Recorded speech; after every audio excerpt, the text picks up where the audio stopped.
...146 വയസ്സ് വരെ ഋഷിമാർ ജീവിച്ചിരുന്നു. അതിലേറ്റവും തെക്കേ ഇന്ത്യയിൽ ഏറ്റവും പ്രസിദ്ധനായ ആളാണ് പാണ്ഡുരംഗറാവു. പാണ്ഡുരംഗറാവു 118 years വരെ ജീവിച്ചിരുന്നു. യു പിയിലെ ഒരു ഋഷി 146 കറക്റ്റ് റെക്കോർഡ് ചെയ്തു. 1957 ഒന്നാം സ്വാതന്ത്ര്യ സമരത്തിന് തൊട്ട് മുമ്പാണ് അയാൾ ജനിച്ചത്.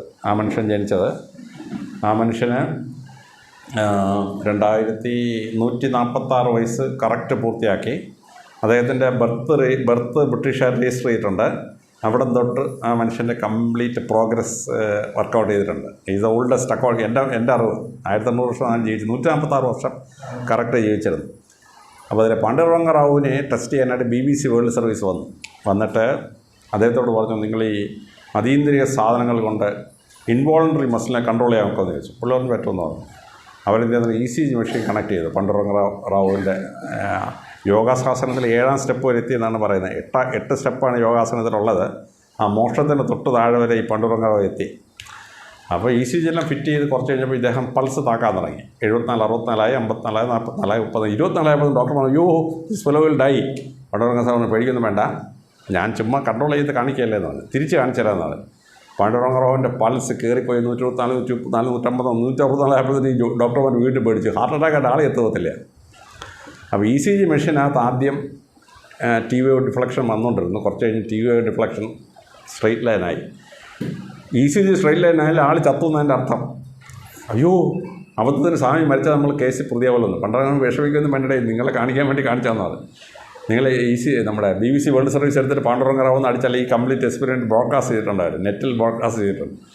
അപ്പോൾ ഒരു ആളിന് ഭാരതീയമായ യോഗശാസ്ത്രം പഠിച്ചാൽ ഈവൻ ബോഡിയുടെ ഇൻവോളണ്ടറി മസിലിനെ കൺട്രോൾ ചെയ്യാൻ പറ്റും. മനസ്സിലാകുന്നുണ്ടോ? അപ്പോൾ യോഗേന്ദ്ര ഋഷി ഇവിടുന്ന് റഷ്യയിൽ പോയി സൈബീരിയ കാണണമെന്ന് പറഞ്ഞു.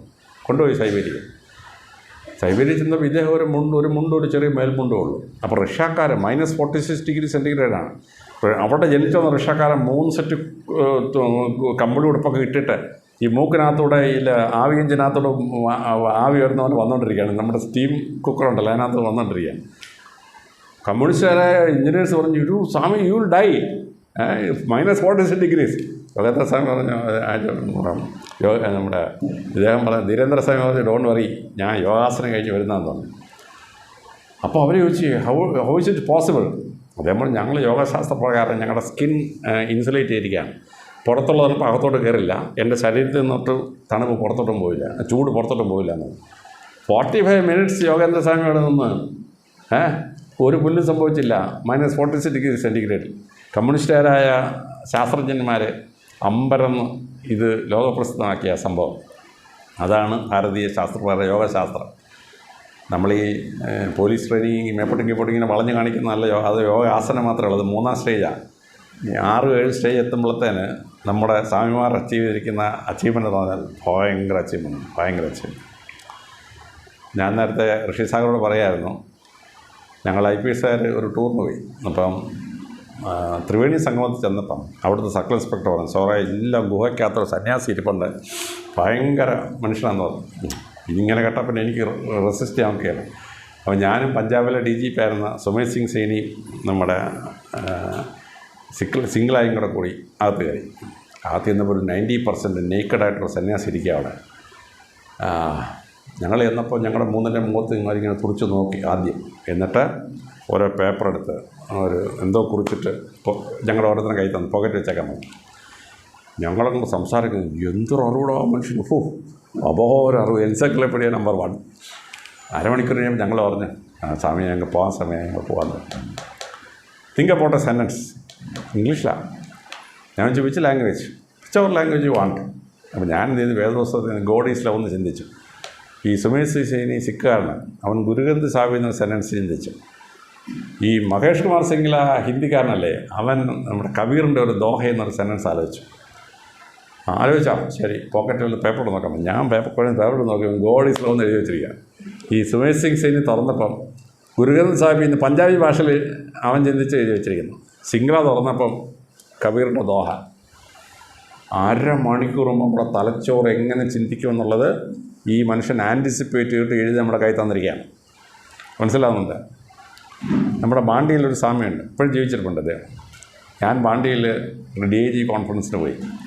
അത് കഴിഞ്ഞാൽ അവിടുത്തെ DYS പറഞ്ഞു, സാറേ ഒരു സൂപ്പർ നാച്ചുറൽ സന്യാസി ഇവിടെ ഉണ്ടെന്ന് പറഞ്ഞു. അപ്പോൾ ഞാൻ ഉടനെ കാണാൻ ചെന്നു. ഒരു 6-6:30 മണി സമയമായി. സന്യാസിയുടെ വീട്ടിൽ ഇലക്ട്രിസിറ്റി കണക്ഷൻ ഇല്ല. അപ്പോൾ പക്ഷേ വീട്ടിനകത്തും മുറിക്കകത്തും വെട്ടം. അപ്പോൾ എന്താണെന്നറിയാമോ, സൂര്യപ്രകാശം വന്നിട്ട് ഈ പന്തുകളായിട്ട് മാറി, ബോൾസായിട്ട് മാറിയിട്ട് ഈ വീട്ടിനകത്തോട്ട് കയറുകയാണ്. എന്നിട്ട് ഈ സ്വാമി ഇരിക്കുന്ന സ്ഥലത്ത് ചെന്നിട്ട് ഈ പ്രകാശം അങ്ങോട്ട് പരക്കുകയാണ്. അപ്പോൾ ഓസ്ട്രേലിയയിൽ നിന്നൊരു മദാം മുതലുണ്ടായിരുന്നു. അവൾ പറഞ്ഞു, I will expose you Swami immediately. ഞാനെൻ്റെ ക്യാമറ വെച്ച് ഷൂട്ട് ചെയ്യുമ്പോഴാണ് മെസ്മറിസം മനുഷ്യൻ്റെ മണ്ടയ്ക്ക് പറ്റുള്ളൂ, ക്യാമറയെ പറ്റില്ല എന്ന് പറഞ്ഞു. മദാമ ഇതങ്ങോട്ട് പിടിച്ചപ്പം മദാമയുടെ ക്യാമറയിൽ ഈ സൂര്യപന്തുകളിങ്ങനെ പ്രകാശം പന്ത് പന്തായിട്ട് വരിക. എനിക്ക് മദാമ ഇത് അയച്ചു തന്നു, ഈ സൂര്യപ്രകാശം പന്ത് പന്തായിട്ട് അയക്കുന്നത് എൻ്റെ മൊബൈലിലോട്ട് അയച്ചു തന്നു. അകത്ത് എന്തുകൊണ്ടല്ലോ ഈ സ്വാമി ഇരിക്കുന്ന മുറിക്കകത്ത് വെട്ടാ, അതിനകത്ത് ഇലക്ട്രിസിറ്റി ഒന്നുമില്ല, നോ ബൾബ്, വെട്ടാണ്. ഞാൻ പറഞ്ഞു പോയി, ഞാൻ പഠിച്ച ഒരു ഫിസിക്സിലും പ്രകാശം ഗോളമാവില്ല, പ്രകാശം ഫോട്ടോൺ ആവുമെന്ന് പറഞ്ഞാൽ ഐൻസ്റ്റൈൻ നേരിട്ട പ്രശ്നം നമ്മളെല്ലാം ചരിത്രത്തിൽ വായിച്ചിട്ടുണ്ട്. ഈ പ്രകാശം ഇങ്ങനെ പന്ത് പന്തായിട്ട് വന്നിട്ടില്ല. അപ്പോൾ അവിടെ നിന്ന് ആൾ പറഞ്ഞു, ഒരു 8:30 മണി കഴിയുമ്പോൾ ഈ പ്രകാശം ഈ സ്വാമിയുടെ ശരീരം അബ്സോർവ് ചെയ്യും. എന്നിട്ട് സ്വാമിയുടെ ശരീരത്തിൽ നിന്ന് പ്രകാശം പുറത്തോട്ട് വരും, അയാൾ ഉറങ്ങുന്നവരെ പ്രകാശം പുറത്തോട്ട് വരും. ഇതാണ് ഭാരതത്തിൻ്റെ യോഗശാസ്ത്രം എന്ന് പറയുന്നത്. മനസ്സിലാകുന്നുണ്ട്. ഒരു സായിപ്പും ചിന്തിച്ചാൽ അന്തം കിട്ടാത്ത സാധനമാണ് ഇന്ത്യയുടെ യോഗശാസ്ത്രം.